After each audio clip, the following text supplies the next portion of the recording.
eens comment net daar in die comment gedeelte, van waaraf kyk jy? Dis my altyd interessant. Ek wil vra as jy later hier op YouTube kyk asseblief, en ook op Facebook natuurlik, maar veral later op YouTube, like en subscribe en share die video en help ons sodoende om nie geshadowbanned te word nie. Jy weet, ons het alle eer aan die Here, maar oor die 2.2, amper 2.3, wel 2.3 miljoen views op ons video's op YouTube, alle eer aan die Here daarvoor, en die meeste mense is in Suid-Afrika, nommer 2 is aan Namibië, die analytics wys dit van eerste is Suid-Afrika, tweede is Namibië, derde, sal mens dink, waar is dit? Dis in die VSA, en dan dink ek is dit Australië, Nieu-Seeland, ensovoorts, dit gaan aan, en dan vyfde dink ek is dit Portugal, en ook uit Saudi-Arabië, uit die UAE, ensovoorts, waar mense ons oralste kyk, selfs in Irak, het ek mense wat, ek weet nie hoe kom hulle op, ek vermoed die soldate, wat na ons kyk, of mediese personeel in Irak, wat na ons kyk,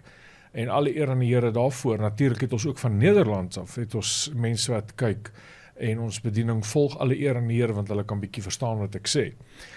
En mense is honger vir die waarheid. Mense is honger om te hoor wat aangaan rondom ons en veral die waarheid te hoor. Veral om die waarheid te hoor. En daarom sal ek ook moeite doen, en dis nie vir my moeite nie, is my met liefde wat ek het sal doen, om in Engels ook te begin bedien, want baie mense vra, ek het iemand in Canada wat sê asseblief in Engels, so ek gaan binnekort sal ek ander video's maak, ek het ook 'n Engelse YouTube kanaal, ek dink kan julle soms asseblief daar gaan subscribe, dit is Deon English, en dan sal ek daar, in Engels kan ek lekker meer uitbrei, oor sekere topics. So as jy nou vanaand kyk, gee asseblief 'n like, en share hierdie video, dit is te help ons om ons audience te laat groei. Geliefdes, ek wil dadelik afspring om vir julle te wys wat rondom die wêreld om ons gebeur, en ek vertrou dat julle hierdie somme sal baie, baie kosbaar vind. Nou, wat vir ons natuurlik baie, baie hartseer is dit wat gebeur het die 7de Oktober, toe natuurlik julle almal weet wat gebeur het, Hamas het vir Israel ingeval, en natuurlik was daar oor die 240 hostages gevat, wat ons nou van weet. En dit is baie tragies en hartseer, en daar's wêreldwyd opskudding. Jy weet, toe Rusland vir die Oekraïne ingeval het, ek het gesê, die wat die bediening volg, die wat van julle wat ons bediening volg, sal weet, ek het gesê dat Vladimir Putin gaan binne die volgende paar dae gaan hy Oekraïne invul, en dit het toe so gebeur, alle eer aan die Here. En ook ten opsigte van ander dinge, en dit het ook opskudding in die wêreld veroorsaak, almal het hulle Facebook profiles verander, hulle na die Oekraïniese, Russiese vlag toe, julle het my nie een keer het gesien doen nie. As man van God moet ek onpartydig wees, maar ek staan altyd aan die kant van geregtigheid, biblical justice, geregtigheid, en ook aan die kant van die waarheid, obviously, dit is en die onskuldige. You must remember one thing, in warfare, there is no winners, it's only casualties and death. Daar is nie wenners in oorlog nie. And the first casualty in war is the truth, is die waarheid, wat die eerste casualty is. Maar ek wil vanaand graag bietjie praat oor wat gebeur het toe Hamas Israel ingeval het, en wat net nou aangaan op die nuus, is nie in volle uitbreiding nie, want meeste van julle weet, en dan gaan ek met julle praat oor dinge wat die Here vir my gewys het, so julle moet ingeskakel bly, ek hou dit, skies tot die heel einde toe, dinge wat die Here vir my gewys het, wat op pad is, en ek gaan vir julle 'n video speel, van hoe kosbaar en akkuraat, dit is alle eer aan die Here. Jy weet, somtyds as mens in die profetiese gawes beweeg en so aan, mense verstaan nie dit nie, ek weet ook nie meer vir mense dit te verduidelik nie, dit is ook nie, veral oor world events, en die Here het baie in die verlede my gepraat oor, en moes ek geprofeteer het, sekere goed gesê het, wat world events, selfs 'n baie groot bediening gewaarsku dat die Here sal julle uit die water uithaal, 'n massiewe bediening, as julle nie binnekort hierdie goed gaan verander nie, en ek het toe die EPOS gerig, was oor see gewees, en 'n paar maande later was hulle letterlik uit die water uitgetel gewees, en baie sulke dinge wat die Here my gewys het oor die wêreld teen, politieke dinge wat op pad is. Hoekom? Want die Here sê, die Heilige Gees sal ons wys wat op pad is. And God always shows us things to prepare us, not to scare us, soos julle weet. So, en die Here het vir my sekere dinge gewys, en ek is so bly, ek het gister op 'n video afgekom. Dit was net vir my so awesome, om die bevestiging daarvan te kry.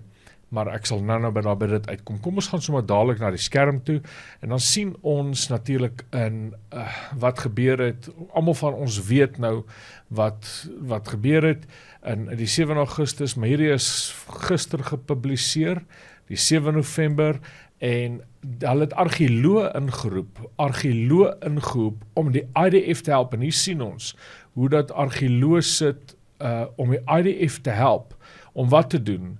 Identify remains of October 7th victims. Mense was so uit mekaar uitgeruk gewees en verbrand en verskeer en doodgemaak gewees, dat hulle moes argeoloë, nie mediese personeel, argeoloë uitkry, om te help identifiseer wat is wat. Dit is so erg dit was, hierdie aanval in die 7 Oktober in Israel, van die kibbutzim, julle weet daarvan. According to the archaeologist methods employed in Asian near site similar to the methods applied here. En dan gaan hy aan en hy beskryf maar net. Ek wil maar net vir julle wys hoe erg daai aanval was. En van daar af, geliefdes, en julle moet vergewe, ek beweeg tussen my twee skerms, want ek moet vir julle die hele tyd op nuus, op tyd, en ek wil dit oortrek na die ander skerm toe, sodat julle kan sien, maar vanaf daar die inval plaasgevind het, en kan jy op die skerm kyk, en sien, dat die IDF het hierdie keer, het hulle gesê, genoeg is genoeg, en hulle het oor die 10.000 het hulle, oor die 10.000 Gazans het hulle lewe verloor, which we lament, wat ons treur oor natuurlik. Het is nie reg dat onskuldige mense doodgaan nie, maar wat het Hamas gedoen in tussentyd uit Gaza, het almost 10,000 rockets fired from Gaza since October 7, soos wat hierdie aangaan, en soos wat hierdie oorlog aangaan in die Gaza-strook wat die ADF ingegaan het om skoon te maak en om die tunnels onder Gaza te plat te skiet. Hou die Hamas terroriste aan om 4 pyle te vuur, soos julle kan sien op die nuusberig, dat byna 10.000 vuurpyle is al van die 7 Oktober af ingevuur in Israel in. The Iron Dome captures most of them, not all of them, but most of them, en natuurlik is betaal Gaza 'n baie duur prysie voor. Wat interessant was, ek sien nie dat nuus enige iemand anders hieroor gepubliseer het nie, maar ek wil vir julle 'n ander berig lees wat gebeur het gister met Mahmoud Abbas. Mahmoud Abbas is natuurlik die president van die Fatah-party. Die Fatah-party is ancient, kom ek stel dit net so. Die Fatah-party is die regerende party in die Westbank. Vir die wêreld noem dit die Westbank, die West Bank, maar ons weet dit is die area volgens die Bybel, Samaria en Judea. So die Westbank area word beheer deur die PLO en die president daarvan, die tweede president van die PLO is Mahmoud Abbas. Die eerste ene was Yasser Arafat, julle kan dit onthou. En natuurlik, toe was daar 'n assassination attempt op sy lewe gister gewees. Een van sy bodyguards is doodgeskiet. Ek wil net in die skerm ingaan. Een van sy bodyguards is doodgeskiet. Palestinian President Mahmoud Abbas' convoy was fired upon. One of Abbas' bodyguards was shot and attacked and claimed by an organization called Sons of Abu Jadal. Nou, wys jou hoe min sy eie Palestynse mense van hom hou, is dat hulle het hom probeer doodmaak. Te midde van dit wat aangaan, in die Wes of in Gaza strook, het van die Fatah party lidmate wat die sekte van hulle Sons of Abu Jadal het vir Mahmoud Abbas probeer doodmaak gister. En ons sien natuurlik dat hierdie is wat gebeur het. En kom ons lees first post wat hulle daarop sê. En ek sien die ander ouens het hierop berig nou op hierdie oomblik nie, maar nog steeds ons gaan aan met dit en hoor wat sê die nuusberig. Assassination attempt on Palestine President Mahmoud Abbas amid Israel-Hamas war. The assassination attempt, laat ek dit 'n bietjie groter maak. Okay, dan is hy ook uit die skerm uit. The assassination attempt against Mahmoud Abbas was reported after a group called Sons of Abu Jadal gave the Palestinian president 24 hours to declare a global war against Israel. Okay, so waaroor het dit gegaan? Dit het gegaan oor, ja, hulle wil Mahmoud Abbas uit en hulle wil hom doodmaak, maar hierdie Sons of Abu Jadal, wat beteken the Sons of Death, dis waarvoor dit staan. Sons of Killing of Sons of Death kan dit vertaal word van Arabies af in Engels, en Sons of Death of Sons of Killing. Nou, wat hulle gedoen het, is hulle die Palestynse parlement, wat natuurlik in Ramallah is, in die Westbank, which is ancient Shechem, ek wil nie na Bybelse argeologie ingaan nie, het hulle 24 uur kans gegee om wat te doen? To declare a global war against Israel. So geliefdes, hier's baie groot dinge besig om te gebeur, en Mahmoud Abbas se bodyguard is doodgeskiet. Kom ons gaan net weer na die skerm toe. Amid the Israeli-Hamas war in Gaza, an assassination attempt was plotted against Palestinian president. En dan gaan hy aan, en sê, the attack was reported a day after Abbas met US Secretary of State Anthony Blinken. 'n dag nadat Anthony Blinken was by Mahmoud Abbas, word Mahmoud Abbas aangeval. The incident was reported, en nou gaan hy net antwoord wat ek nou reeds gesê het. En daar is nou, wat jy meer kan gaan lees daaroor. Die wêreld is in absoluut, en mense, julle moet dit weet, julle moet weet dat die woord van die Here sê, dat aan die einde van dae sal die Here Jerusalem maak, he will make Jerusalem a cup of trembling for the nations of the world. Al die aandag is nou van Oekraïne, Rusland af, en dit gee ook natuurlik Vladimir Putin kans om natuurlik weg te gestap het van die nuclear is deel af wat, of die ooreenkoms wat geteken is, dat daar sal nie meer toetse wees vir kernwapens en vir so aan nie, en hy het natuurlik begin met sy toetse daarvoor, want almal se oë is nou op wat aangaan in Israel, en met Gaza en met Hamas en Israel. En natuurlik, te midde van dit is Oekraïne se president Vladimir Zelensky, is hy baie ongelukkig oor hierdie storie, dat alle aandag van hom af is. Ek meen, as jy gaan kyk na die statistiek, ek het nie nou statistiek by my nie, maar die statistiek, hoeveel biljoene dollars die US vir hulle gee, Duitsland vir hulle gee, wapens vir Oekraïne gee, en Oekraïne maak, it makes no progress. There's no progress. We call this a stalemate. They've reached a stalemate, waar die oorlog nergens heen kan gaan nie. En so gaan dit dalk 'n ceasefire veroorsaak, ons weet nie, ons gaan kyk wat dit daarvoor inhou, en dat hulle 'n ooreenkoms teken om te sê, okay, wel, Rusland bly beheer van die Crimea en van die Donbas region ensovoorts, wat in elk geval aan Rusland of van die ou USSR behoort het, jare terug. Maar daar's ook baie valshede wat rondom gaan oor die Oekraïne en Russiese oorlog, wat regtig daar gebeur het. Kinders van die Here verstaan nie wat regtig daar gebeur nie. Ek dink ek het op my Facebook dit gepost, of op my Telegram kanaal. Kinders van die Here verstaan nie regtig wat daar gebeur het nie, en ons almal staan agter die Oekraïne, maar julle weet nie wat het regtig gebeur nie. Niemand het seker gemaak, hoekom het Vladimir Putin gedoen wat hy gedoen het, en nie dat ek het regverdig nie, oorlog is verkeerd, oorlog is bad en alles, niks kan het regverdig nie. Ek sien die kant van enige iemand die niks, in die kant van geregtigheid, reg en van waarheid. Maar hoekom het dit gedoen het? Dit is Amerika se skuld.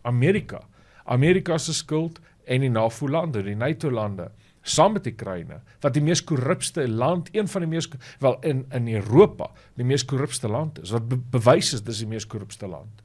En het hulle ooreenkoms gebreek en dit het die Russiese beer kwaad gemaak en hy het aangehou waarskie en hulle het 'n ooreenkoms gebreek, Amerika en Rusland, dat hulle NATO expansion, dat Ukraine sal 'n buffer zone wees, dat die res van Europa, die lande wie wil, sal deel wees van NAVO of NATO lande, en natuurlik het Amerika daai ooreenkoms wat hulle jare terug gemaak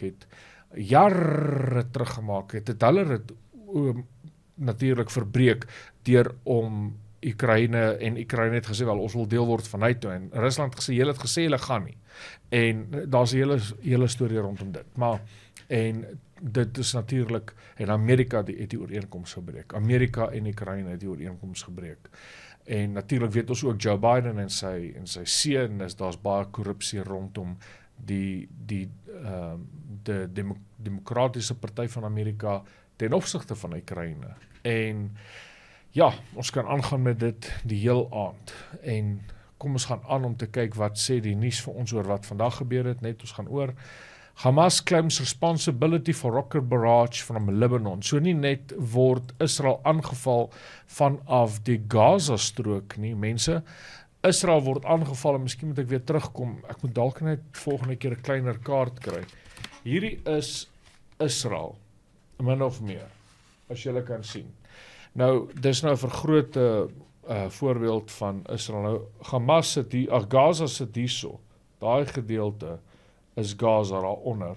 En natuurlik heel bo in die noorde sit Lebanon hierso, hy sit hierso, Lebanon sit hierdie kant, en dan Syrië sit oor daai kant, maar nou op. So wat gebeur het is, nou word, en dan hier's die Wesbank, die kaart deel nie die Wesbank op nie, wat goed is, want daar bestaan nie so iets volgens die Bybel nie, maar die Wesbank gedeelte is hierdie gedeelte, die Wesbank gedeelte loop hier onder, al die deel, Gaza sit hierdie kant, ek hoop julle kan dit sien, en die Wesbank is hierdie kant, hierdie is Mahmoud Abbas, wat hierdie kant, die oos, wat die Wesbank president is, en aan hierdie kant is dit Hamas, wat in beheer is van die Gaza-strook, en die noorde is dit Lebanon, ek moet net probeer, ek moet alles omswaai met ek nou op die kamera wys, maar Lebanon is natuurlik Hezbollah, en hulle ook vier pyle in, van die noorde af, en ook van Syrië se kant af, kom daar ook 4 pyle, so, en nou, natuurlik, julle daai berig gesien, hoekom daar 'n attempted murder was op die lewe van Mahmoud Abbas, is omdat hy wat hierdie kant sit, hy beheer hierdie gedeelte, nou onder, dis gedeelte van die Wesbank, sê hulle, wel, dus jy verklaar nie oorlog op die hele Israel nie. So, Israel is onder geweldige druk, en hulle word aangeval van alle kante af. Nou, Lebanon, Hezbollah het nie ten volle aanval geloods tot op hierdie stadium nie. Hulle they test the waters, maar die van julle wat my profesiële boodskappe kyk, sal weet, al van 2019 af, en nog voor toe ek eindtyd, net oor die algemeen eindtyd gepreek het, in 2008, 2009, die van julle wat die boodskappe kyk op YouTube, en al my profesiële, het ons oor hierdie goeders gepraat, dat daar kom 'n dag waar dit gaan gebeur, ek het selfs oor Gaza, uit die Bybel uit vir julle gewys, met daai een preek, wat nie op YouTube beskikbaar is, want hulle het hom geban, maar hy is op Rumble beskikbaar, oor die groot stryd, dat Gaza sal verval, 'n pynhoop is, hy sal platgevee word, uitgevee word, en presies is dit wat nou besig is om te gebeur, ek sê nie dit is dit nie, maar dit is presies besig wat nou gebeur, as jy gaan kyk, op hoe lyk die Gaza strook nou die noordelike gedeelte, is hy plat geskiet, en is baie hartseer, maar Israel doen alles van hulle kant af, om die civilians te waarsku, en papiertjies te strooi in die lug, en om hulle te bel, inteendeel, ek het 'n berig hierso, kom ons kyk of ek hom gou vinnig kan kry, en dan gaan ek hom oortrek. Ok, kom ons trek hom oor, dan gaan ons gaan na die skerm toe, kyk wat sê die Times of Israel, en hierdie is gepubliseer, uit die Times of Israel uit, is dit gepubliseer, dit was vandag, net na 1 het hulle gepubliseer, Gaza man, uit Gaza uit, sê hierdie man in Gaza, sê hy, Israeli agents, met ander woorde soldate, en van die Shin Bet, en van 10-10 Mossad, en so aan. Israeli agents, en IDF natuurlijk, spent hours on the phone with me to evacuate targeted buildings. En dan gaan hierdie berig aan te sê, Mahmoud Hashim tells BBC Intel agents, en 'n snaakse BBC release dit, want hulle is eensaidig. Hulle is 'n liberale eensaidige kanaal, wat mens moet oppas voor. Intel agents called him, urged him to get hundreds of residents to leave 22 buildings identified by the IDF housing Hamas infrastructure, en dan gaan die berig aan. Nou, wat Hamas doen, en die van julle wat my Telegram kanaal volg, sal sien, ek plaas die hele tyd video's daarop, julle moet my Telegram kanaal volg, asseblief geliefdes, maar nietemin, julle het gesien wat het gebeur, hoe dat die IDF, ek meen by die Indonesiese hospitaal in Gaza, die groot hospitaal, hoe dat die net buitekant, ek praat van 5 tree, buitekant die stoep van die hospitaal, in die agterkant, is daar 'n shaft wat afgaan in die grond in, en dit is waar Hamas hulle en by die kleuterskole is alles op my Telegram kanaal, hoe dat hulle van die kleuterskole af rockets vuur, en dan weet hulle, Israel gaan nie 'n kleuterskool platskiet nie, want Israel is siviel. Israel is, en gaan ook nie die hospitaal platskiet nie, en selfs met sekere van die geboue, Israel doen alles om die mense te bel en te waarsku. Ek het die foonoproepe was op my Telegram kanaal. Ek laat die goeders alles op Telegram.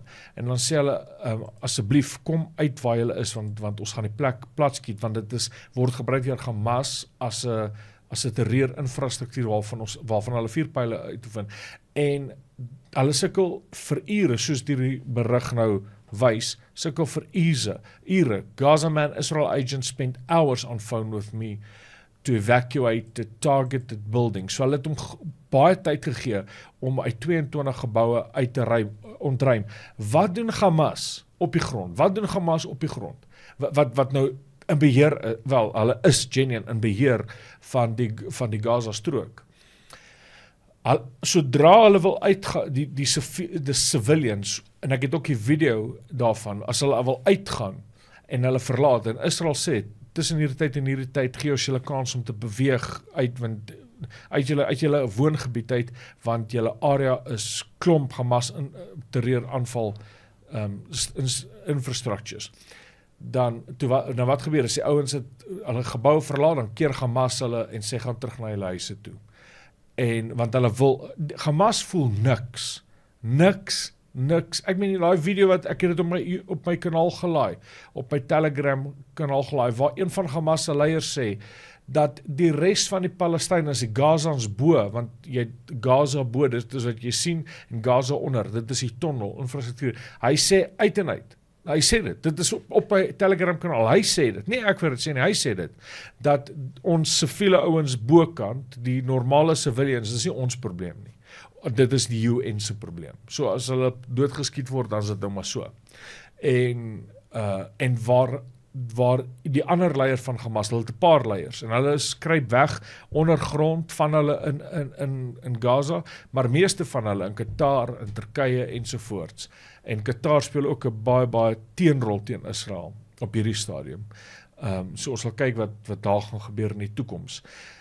En ja, dit is basies dat ek op daai noot wil sê, kom ons gaan terug na die skerm toe, en dan maak ons hier toe, en ek wil ook daartoe maak, en dan natuurlik het ons gesien, hy word ook van die noord af aangeval, ons sê dit, ons sê daai.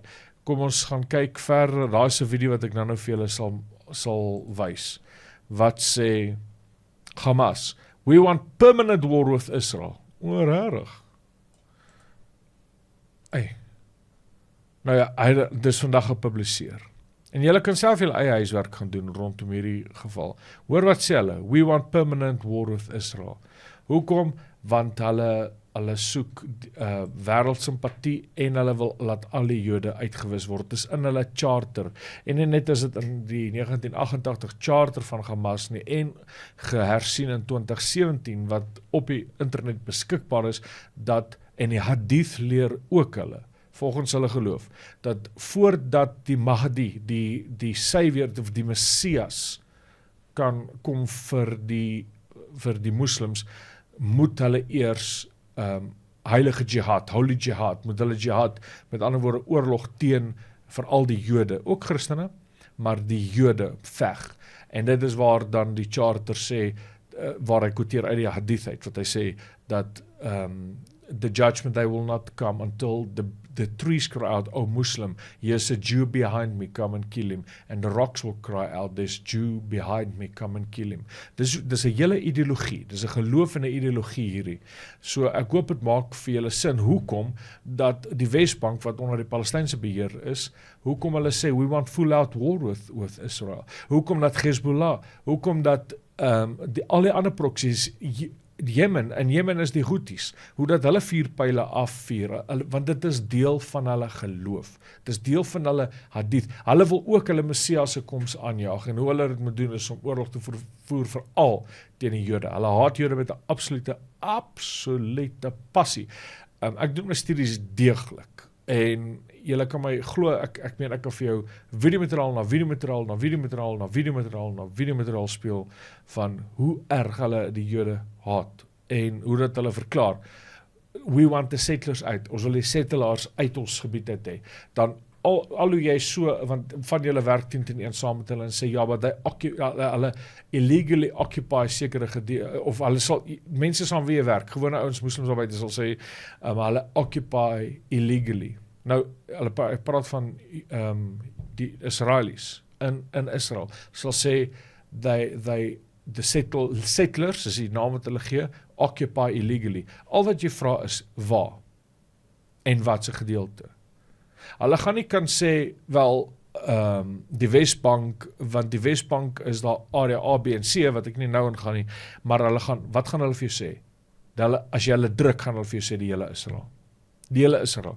Gaan kyk na die debat wat Ben Shapiro nou onlangs in Londen gevoer het, waar die moslims een na die ander moslims kom en sê, dat ons wil graag, of althans, Israel is onwettig wat hulle occupy. Dan vraag wat se gedeelte? Dan sê hulle all of Israel. Dit eindig die debat net daar. So they call vir die uitmoor van die Joodse volk. Daarby wil ek nie sê ek net weer eens, ek het 'n moslim vriend wat ek vir baie lief is en nie almal is slegte mense nie, maar sekere goeders is geïntertwine met hulle geloof. As ek sê, ja, anyway, kom ek stop net daar vir eers. En dan gaan ons aan na die skerm toe. So, hy sal sê, we want permanent war with Israel. Dis wat hulle sê, dit is nie eers iets wat hulle wegsteek nie. En hoor wat sê Qatar. Qatar praat hierso van, goed, wat ek dink, hulle nie eers weet hoe om het te hanteer nie. Qatar in talks to free up to 15 hostages in exchange for 1 to 2 day halt fighting. So wat hulle sê is, okay, ons sal help dat daar 15 hostages vrygelaat sal word. En dan, maar dan vra ons asseblief dat daar net 1 tot 2 dae halt sal wees, so dat humanitaire uit kan ingaan in Gaza. En selfs Anthony Blinken het dit probeer werkstellig met Jordanië en Turkye ensovoorts. En hy gaan dit nie reg kry nie, want al die Israeliese stems en Benjamin Netanyahu het baie duidelik gesê, ek dink, kom ek wys dit vir julle, laat ek kom net oortrek hierdie berig, en nee, dis nie daai ene nie. Maar waar hy duidelik sê is dat there will be no ceasefire until totdat hulle unconditionally al die hostages release. Daar gaan geen ceasefire wees nie. No ceasefire will take place. Dis wat hy sê. En dis wat hulle gaan doen. En hy bly by sy woord. Nou, ja, dit is en hier het nou aanloop tot 'n sekere ding, en so ek gaan maar net oor die nuus wat nou aangaan, en natuurlik sê net ja, Israel set to maintain security control in Gaza indefinitely after war. So net ja sê, na die oorlog met Gaza gaan Israel set to maintain security control in Gaza indefinitely, met ander woorde verseker gaan ons indefinitely, tot wanneer ook al, gaan ons beheer vat weer oor die Gaza strook, want in 2005, julle kan 'n dokumentêr daaroor gaan kyk, wat ek dink beskikbaar is vir meeste van die publiek en so aan, maar om die kort geskiedenis te tel, 2005 het daai wat hulle sê, land for peace, dit het nog nooit gewerk, ek kan julle deur al die verhale vat, maar Israel onttrek, het hulle forcefully, met force, het hulle eie citizens, hulle eie mense, uit Gaza uit verwyder. Hulle het 'n ultimatum gegee en gesê, by hierdie dag en hierdie datum moet die Israelies uit die Gaza-strook uit wees. Israelies het daar gebly, hulle het 'n lewe gehad, hulle het sinagoges daar gehad en alles. Hulle het, it was a thriving community. En toes het die praatjies aan die gang, julle weet, al die praatjies, of meeste van julle weet van al die praatjies, en hulle het gesê, okay, ons sal onttrek, laat daar net vrede wees, dan kry julle die hele Gaza-strook, en Israel gaan nie eens betrokke wees met sekuriteit nie, julle is heeltemal, en dis toe hulle die muur om Gaza bou, en hulle kan in en uit gaan, selfs in Israel, baie van hulle het gewerk vir Israeli mense, Gazans, het gewerk vir Israeli citizens, by die kibbutzim, en het kan ook in Egypte ensovoorts. Nou, maar hulle bou 'n muur om en 'n fence, vergewe my Engels dat ek meng, en basis en Israel het heeltemal onttrek, en hulle eie mense, Israelies wat daar gewoon het in 2005, het hulle forcefully, they removed them from their homes, en toe, die IDF het hulle forcefully remove, en die mense het gehuil, en gesê, maar hoe kan julle dit doen aan ons? Hoe kan julle dit doen? Hoe kan julle dit doen? Ek kan julle die hele geskiedenis vertel van dit en alles, maar hulle was te forceer om uit te trek, terwille van vrede. En hulle huise was toe platgestoot gewees, en sodat Hamas kan of dat die Gazans kan inkom, Palestyne kan inkom, en oorvat daar. En Gaza is toe, Hamas is gestem tot, ek dink in 2006 of 7, tot to power, deur die Gazans. So, en hulle regeer tot vandag toe. So, maar dis hoe dit gebeur het is, en hoe het hulle dankie gesê, nadat daai ouens onttrek het. Natuurlik het Israel vir hulle eie citizens, het hulle gekompenseer vir hulle huise wat hulle moes onttrek het, vir hulle ander plekke gegee, en betaal ensovoorts. So, maar hulle het dit gedoen en die plek oorgegee, basies die sleutel oor die muur gegooi en gesê, dis nou julle baby hierdie. Julle sorg nou vir Gaza, julle kyk na julle self, julle doen julle eie ding, julle soek onafhanklikheid, daar's hy, kies julle eie regering en alles. En toe het hulle heeltemal onttrek. En wat kry hulle? Ter duisende vuurpyle. Hulle word they're getting plagued with rockets, van toe af, tot en met nou, en dis hoekom Netanyahu sê, daar sal nie 'n skietstilstand wees nie, ons soek al die 240 hostages terug, elke liewe laaste een van hulle, onkondisioneel, en na dit sal ons weer die sekuriteit beheer in Gaza. So, maar nou is die vraag, wat gaan gebeur met Netanyahu? Nou kom ek sê vooruit wat ek vermoed gaan gebeur is, wanneer die oorlog verby is, en dit is nou iets wat nou, ek versien iemand vra, wat is ceasefire? Ceasefire is wanneer hulle ooreenkom om op te hou skiet, sodat hulle kan militêre, medisyne en so goeders kan invat.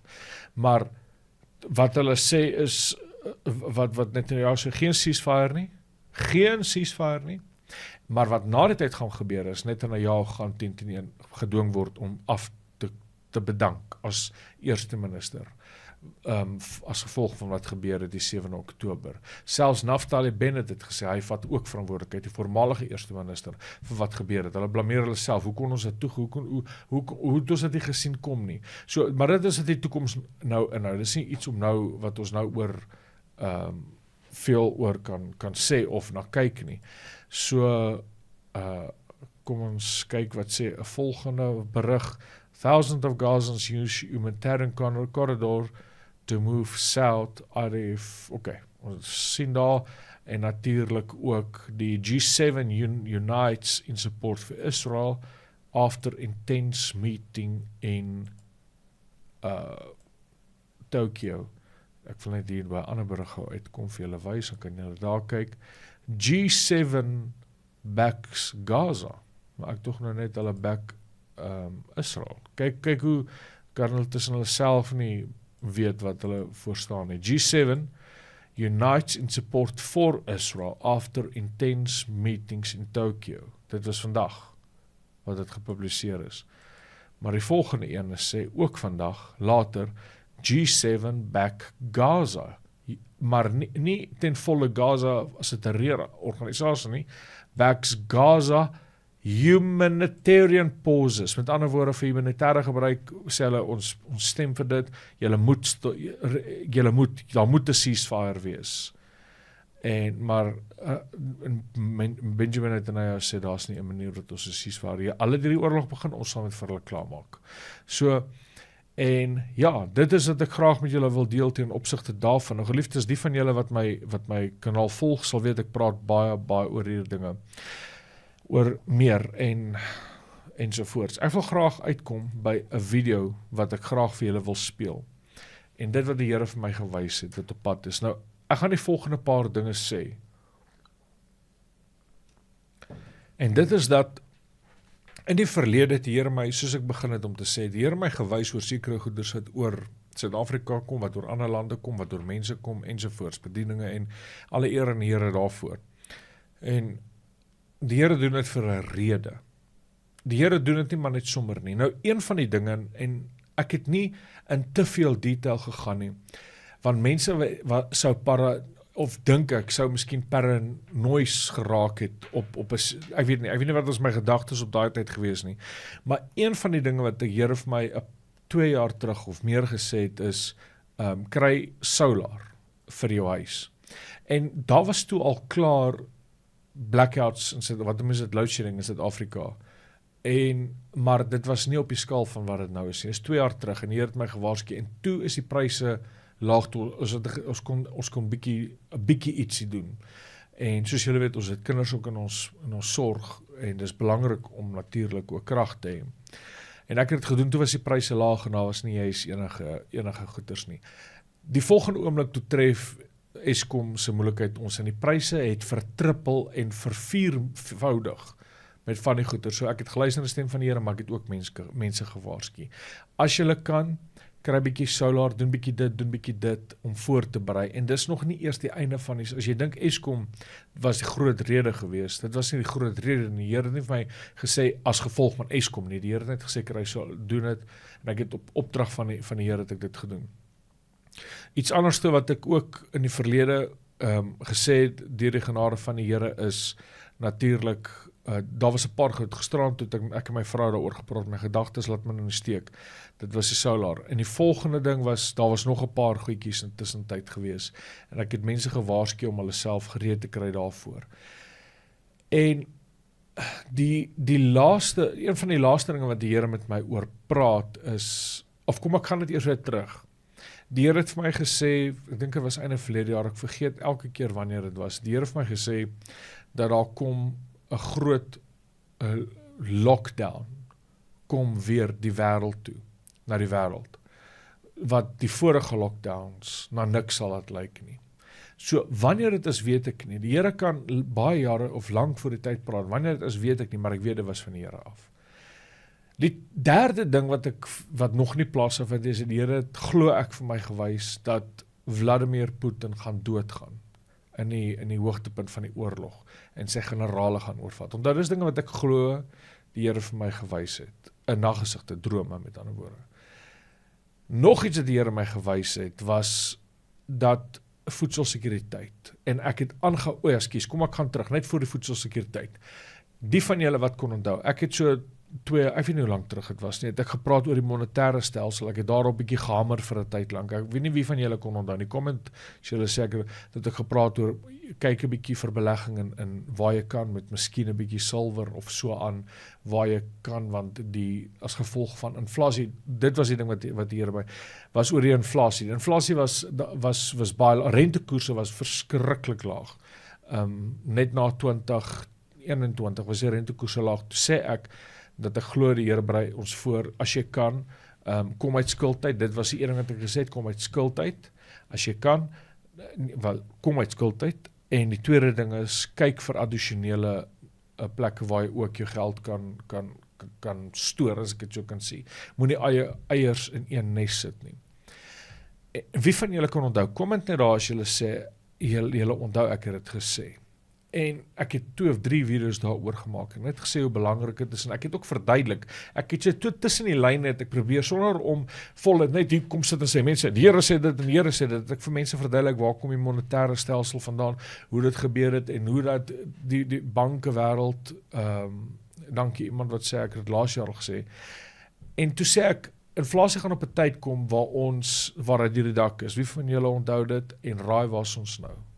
Raai waar is ons nou? Het jy agtergekom met die premies wat jy betaal op jou huishoudversekering, vergeet dit, vir jou voertuig. Die premie wat jy betaal op jou voertuig het opgegaan. Wie van julle het dit, want ek het die Here het glo ek vir my gewys, dit gaan so op pad. Die volgende ding wat op pad is 'n resessie. Daar's nou twice about it. Dit is nie eers nodig dat die Here dit van jou te gesê het nie, want ek meen, die skrif is teen die muur. As rentekoers is hoog is en jou inflasie is baie hoog, en rentekoers is hoog en jy kry dit nie onder beheer nie, is dit dan 'n resessie wat op pad is en ook meer as dit.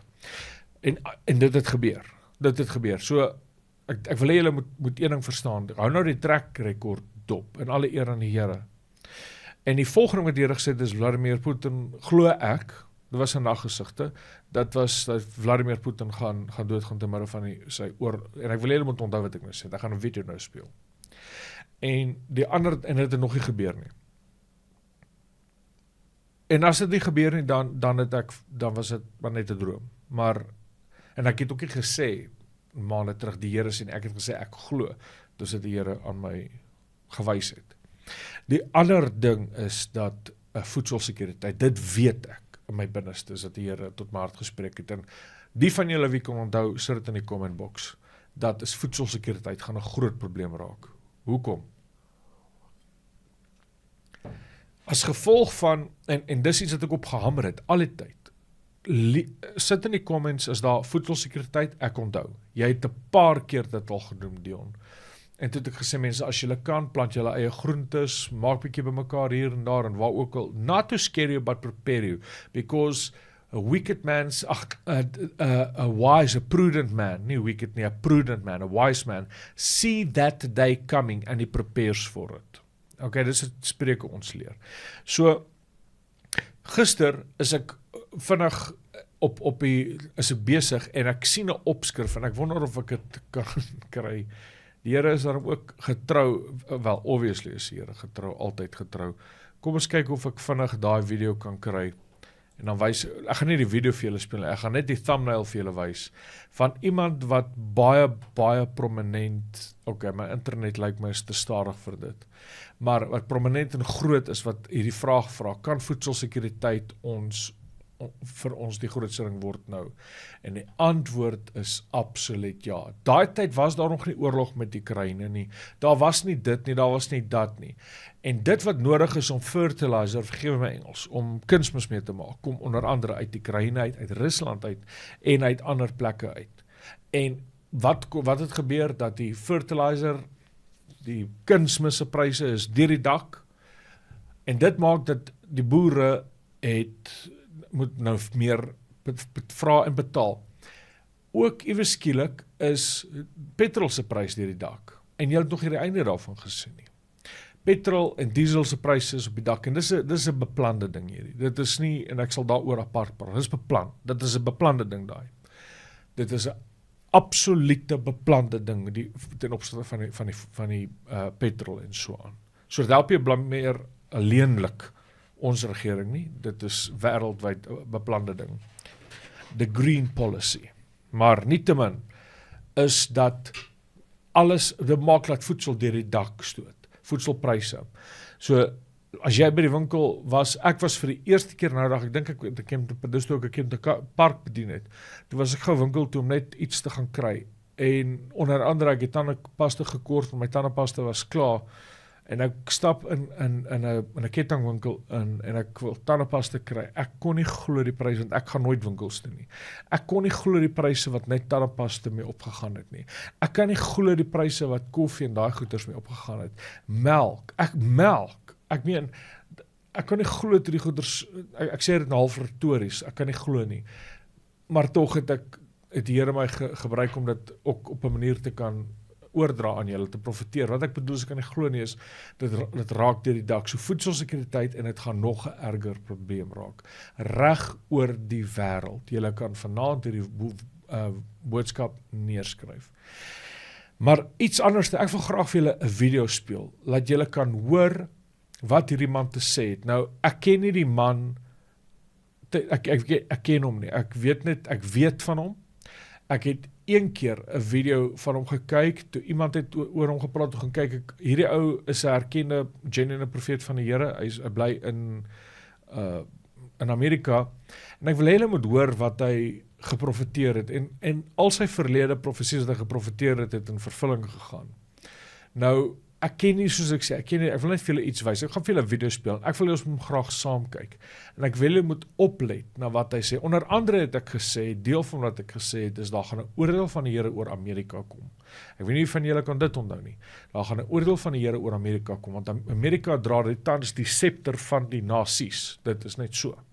Maar hulle misbruik hulle mag en hulle korrupsie ensovoorts, en die oordeel van die Here gaan Amerika tref aan die ooste kant en aan die weste kant van Amerika, verseker, met tsunamies en aardbewings, veral aardbewings. Aardbewings gaan gewoonlik, kom ons stop net daar. Maar ek het dit gesê en ek het dit geprofeteer deur die genade van die Here, en tyd gaan aan. Gister toe kom ek op hierdie video af. Kom ons gaan skerm toe, dan luister ons saam wat hierdie ou te sê het. En natuurlik weet ons ook Amerika moet wegval op die einde van die dag, want Amerika speel nie 'n rol in Bybelprofeseë op die eindtyd nie. Kom ons gaan na die skerm toe. En ek wil graag hê julle moet saam met my hierdie kyk. Let's jump in now to a real specific, just an amazing dream that you had early in 2022, I think it was March of 2022, where God showed you some specific, very, very specific things coming for America. So you had this dream, you saw a man in a black suit, and what was he holding? What was he doing? Yeah, he was holding a $50 bill. And I believe in light of, interpreting the dream that he was showing by holding the bill, the monetary value of the 50 United States. And in this dream, 3 stages, he tore the $50 bill in 3 stages, and each time he tore the $50 bill, someone came and gave me headlines that were like newspaper headlines. Now, the first thing he did was he tore off about a third of that bill. And there was something about the dollar. The headline about the dollar. What did you see on that? The headline was, "The dollar drops 30% in value," and a subtitle, "Middle East oil strikes deal with China instead of the U.S." Wow. Now, I think it's interesting how he tore off a third of the bill, and it ties right in with the dollar dropping 30%. Yeah. So there was also something about riots, civil unrest. What did you see with that? Yeah, so I saw the $50 bill torn again, and it was that people were really disturbed and troubled by some of the economic situations and strain that they were put in because of a headline that was given to me, which said, "The perfect storm, inflation reaches a new high." Then the next headline was, "Food shortage crisis as wheat and bread imports are at a stalemate." Ek wil net ietsie met julle deel. Ek het nie geweet hierdie ou dit geprofeteer nie. Ek het op 'n manier afgekom. Ek het nie geweet hy het dit geprofeteer nie. So ek het nie op grond van iets wat ek hoor of wat dit is. So ek het nie geweet nie. Hoor wat sê hy. Hoor wat sê hy. Kom ons kyk verder saam.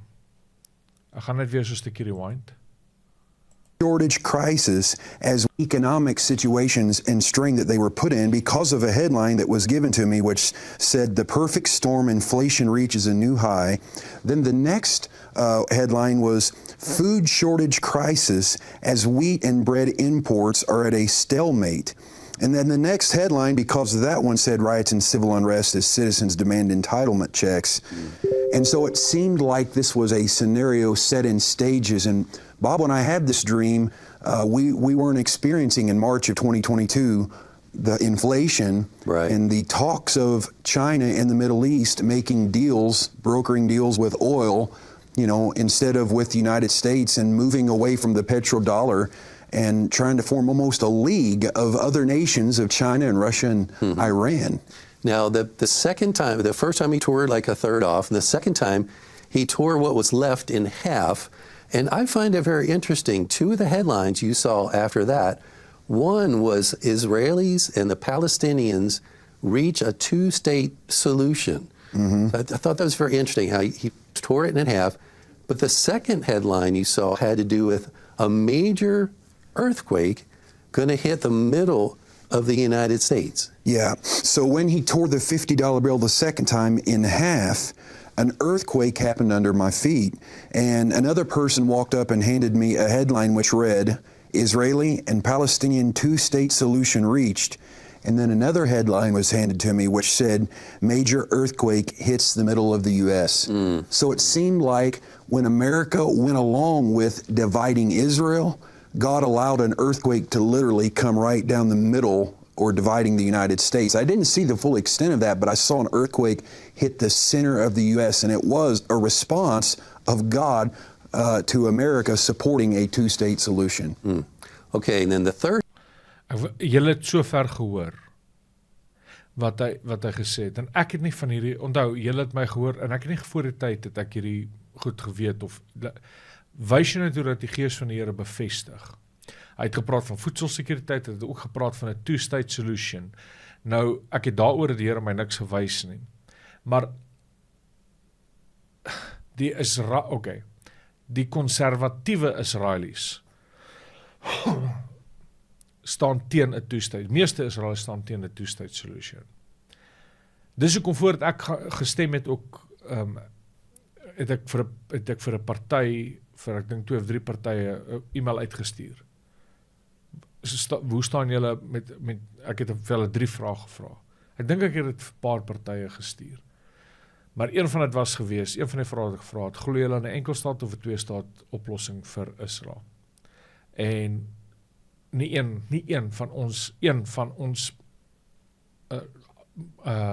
partye in Suid-Afrika staan vir Israel as een staat nie. Almal staan vir 'n twee-staat oplossing. Die hele wêreld staan vir 'n twee-staat oplossing. Behalwe die kinders van die Here wie waarlik God se woord bestudeer. Die oomblik as jy staan daarvoor, Joël hoofstuk 3 maak dit baie duidelik, if you touch my land, I'm gonna touch you. It's God's land, and he gave it as an inheritance for Israel, maar is God se land. En hy sê, hy sien toekomstig, daar gaan 'n two-state wees, wat vir my baie skokkend is. Ek hoor dat jy sê van die ACDP, hulle het ongelukkig ook 'n twee-staat oplossing, so ek kan nie veel meer as dit uitbrei nie. Kom ons gaan terug na die skerm toe. Kom ons... Third time he tore this bill, he tore it in what was left into a bunch of little pieces. Now, I want to go back to something you said earlier, that the $50 bill was relating to 50 states. So he's tearing all these pieces, and I want to read this one headline you saw. America in pieces. More states seceded from the nation in rebellion to the federal government.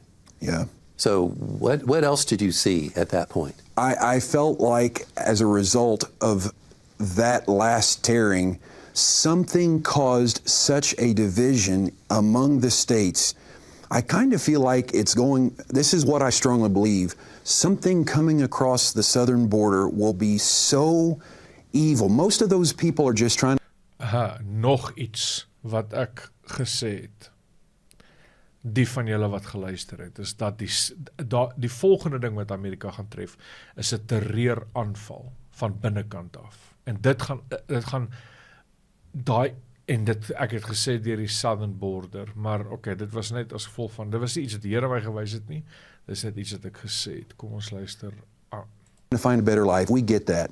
But there will be something found out that will literally cause an outrage of the American people that they won't want to be under the federal government as is.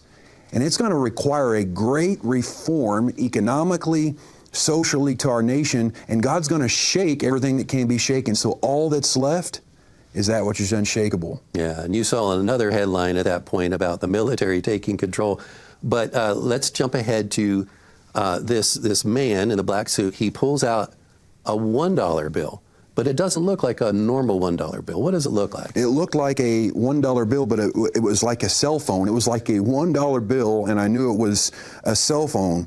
And I remember the last headline that was given to me said, "New currency for a renewed nation," and then simplicity restored as Americans grow their own food again. So it was like after the shaking that goes on for an unstated amount of time, it will bring about a united nation again, but a new currency as well. We have to take one more. What did you see there? So I said that I saw a conflict in the South China Sea Luister nou mooi. when China would try to militarily attack Luister baie Taiwan, mooi. and that to pray for the U.S. Navy because the U.S. Navy could be right in the middle of it and affected by it as well. But I had been prophesying that and seeing that for 3 or 4 years and sharing that, but I believed it was important to share this year because I feel like we're getting close to that. Yeah, okay. Also dealing with China, something about an internal revolution. What did you see there? So on October the 1st, 2022, I saw an internal revolution happening in China.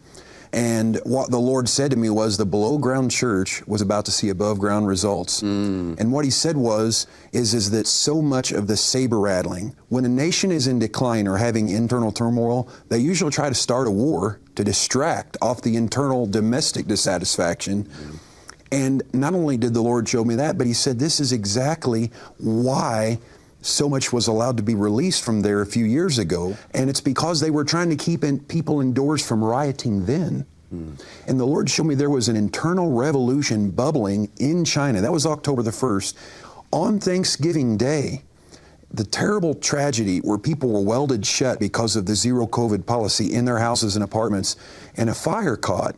And literally in 15 provinces of China, people were rioting, and it was all over the news at the end of November. And the Lord was showing me this is the beginning. Literally less than 2 months prior to that, he told me the internal revolution was coming. I shared it publicly. But he said, when Xi Jinping falls, you'll see that's the sign of an internal revolution, and that the Communist Party will lose power, and that we will see China devolve into states or separated sections, you might say, with varying degrees of democracy. Democracy coming to China. That'd be so amazing. Vladimir Putin. What did you see with him? Luister. I don't believe Vladimir Putin has much time left. I believe there were some things that he did turning to the occult for answers. And I think he has made a move that I have been prophesying since February of 2022, that he will not live much longer. Okay, what about Israel and Iran? Ek wil julle moet weer hoor wat hy daar sê. En ek het nie geweet hy het dit geprofeteer nie. Ek het 'n droom gehad dat ek glo van die Here af is, en luister dat sien hy oor Vladimir Putin. Ek gaan weer daai stukkie speel. Prophesying since February of 2022 that he will not live much longer. Okay, what about Israel and Iran? What did you see there? I saw Israel striking a nuclear development facility in Iran, that it would be sudden and quick, because Israel felt like they needed to stop the progression of Iran developing a nuclear weapon. And so while they're in an internal turmoil in Israel, the Israeli military would strike Iran and let them know, this is not okay. Now, Chris Harris. Paar dinge. Hy het geprofeteer, ek het nie geweet van die Vladimir Putin en van food. So, ek het gehoor later in sy video, maar ek het nie geweet van die voedsel en van eers nie, die Here weet. Ek hoor gister vir die eerste keer van hom iets wat hy profeteer oor Vladimir Putin. En ek het dit gesê, en ek het in my eensaamheid, wat ek daarmee bedoel is, ek hoor nie ander mense, wat die profetiese stemme is, laat ek dit nie nou complicated maak nie, maar het jy gehoor, 'n man van God, regtig glo ek 'n man van God, wat profeteer, en wat hy gesê het, ek weet nie wat hy alles, soos ek sê, ek ken die dokter, hy glo in die Here Jesus, maar die Here bevestig 'n saak, en deur het van hierdie goed gewys, as julle dan teruggaan na my preek toe, kernwapens in die eindtyd. Kernwapens in die eindtyd. Daarbinne het ek volgens God se woord, nie my opinies nie, nie wat ek glo nie, maar volgens God se woord gesê, dat, en ek wil hê julle moet gou hierna kyk, kom ons skuif hom net oor, daar is hy, so julle kan hom net soek op YouTube, maar daar is hy, hierdie ene, kernwapens in die eindtyd. Jy kan daai QR-code scan, en ek het dit gepreek in 2019. En ek hou aan die heeltyd vir mense sê, dat binnekort gaan Israel vir Iran moet 'n preemptive strike doen op hulle, ek glo Bushehr nuclear power plant. Gaan kyk na die preek.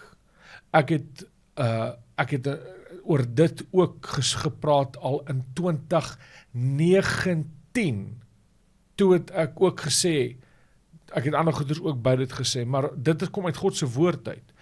Geliefdes, en hier kom hy, en hy dis God se woord, bly God se woord, dis nie 'n profesie van 'n mens nie, dis God se woord, en God se woord wat sê dat Elam word, jy kan gaan luister na die preek wat ek gepreek het oor kernwapens in die eindtyd. Maar hy wat kom en sê Vladimir Putin gaan doodgaan. Toe ek dit hoor was ek so in ekstase, want jy in die sin, nie oor Vladimir Putin se dood nie, asseblief maar nie verkeerd verstaan, in die sin van het ek reg gehoor en dit was my soos ja, ek glo ek het reg gehoor. So en die Here spreek met ons. In die Bybel sê die Here spreek op een en op twee maniere, maar mense op een manier. Die Here spreek met ons op een manier, twee maniere, maar die mense let daarna nie op nie. So, en die Here wys vir ons hierdie goeders, en die Here wys dit vir profete oor die wêreld, en hy is die een ou wat ek nou die eerste keer hoor, praat oor food shortages wat kom, en ek dink hy is die eerste ou profeet wat ek hoor dit, daar was nog een in Australië, wat ook geprofeteer het oor food shortages en solar. Maar dit is die goed wat ek gehoor het en wat ek, dit is net 'n bevestiging gewees. En wat ek vir julle wil sê is, that day is coming. Daardie dag kom, en hy kom al hoe nader. Now this is not to scare you at all, but to prepare us all. Die wegraping kan enige tyd plaasvind, maar kom ons stem saam net oor een ding. Die wegraping kan ook oor 100 of 1000 jaar van nou weet, want niemand weet nie. Kom ons haal die wegraping uit die prentjie uit. Kom ons sê ons gaan tot in die middel van die verdrukking, vir die mense wat glo in, en ek is oop vir discussions. Maar wat glo aan daar's mense wat glo aan die voor pre-trip rapture, en ouens wat glo aan die mid-trip rapture, baie mense wat glo aan die mid-trip rapture, en dan post-trip. Kom ons sê ons gaan in die eerste 3,5 jaar van die verdrukking moet ingaan. Dan gaan ek en jy swaar dinge moet deurgaan en dinge oorleef. Maar dit is belangrik om ons lampies vol olie te hou en om regtig waar deur die Here aangedoen te word dat ons in hierdie tyd alreeds kan staande bly teen die magte en teen die liste van die vyand. So geliefdes, ek wil regtig vra dat julle asseblief sal bidden bly vir Israel, dat julle sal bidden bly vir die nasies en sal bidden bly vir die vervolgde kerk. Nou wil ek julle asseblief vra om saam met ons te bid. Ons het kinders in ons sorg, pleegkinders. Ons gaan een van die kinders aanneem. Ek wil julle asseblief iets baie mooi vra. Kan julle asseblief vir ons bid? En dankie vir die mense wat die BFM intercessor groep gejoin het. En ek wil dit net weer eens noem. Sou jy wil deel word van die intercessor groep? Ek is baie streng daarop. Dit is dis nie 'n geselsgroep nie, dis nie 'n groep waar jy prentjies opdeel en so aan nie. Ek sit gebedsversoeke daar op van BFM en ek maak ook so elke nou en dan net oop, laat mense hulle eie gebedsversoeke daar sit. Jy moet myself WhatsApp om deel van daai groep te word en natuurlik julle kan, wat doen ek nou? Daar is my nommer en julle kan my direk kontak en vra, ek wil deel wees van die intercessor span. Ek het gebed nodig om my en ons het gebed nodig. So, asseblief bid vir ons. Ons het kinders in ons sorg en daar's meer kinders wat hulp nodig het. Die welsyn was gister by ons gewees en hulle wys al gevalle weg. Ek wil alles in my vermoë doen. So die droom vir die kinderhuis is nog steeds wat ons het en ons wil graag, maar terwyl ons het nie die fonds om nou 'n huis te kan koop nie. Ons het gedink daai huis gaan ons kan koop maar dit het nie so gewerk nie. So intussentyd moet ons 'n plan maak. Intussentyd moet ons, en as dit die Here se wil is, al moet ons hier by ons aanbou om nog kinders te akkommodeer. Ek kan nie laat die welsyn kinders wegwys en hulle gaan terug na gevalle toe waar hulle mishandel word en geabuse word en weggegooi word en so aan nie. Bid asseblief vir 'n ingryping daar vir wysheid en bid net asseblief. Ons het die kindertjies, daar's soveel nood. En dit is ons eie kinders. Die welsyn vertel ons gister vir Maritza, toe sy daar's 'n tienerseun wat weggevat moes word, 'n jong tienerseun, en hy was toe weggevat gewees deur die welsyn by sy ouers en so aan, en toe bel hulle 'n kinderhuis, omdat hulle nie plek vir hom kry by mense nie, pleegsorg nie. Toe bel hulle 'n kinderhuis en die ouens sê toe, yes, he's more than welcome, come, there's place for him.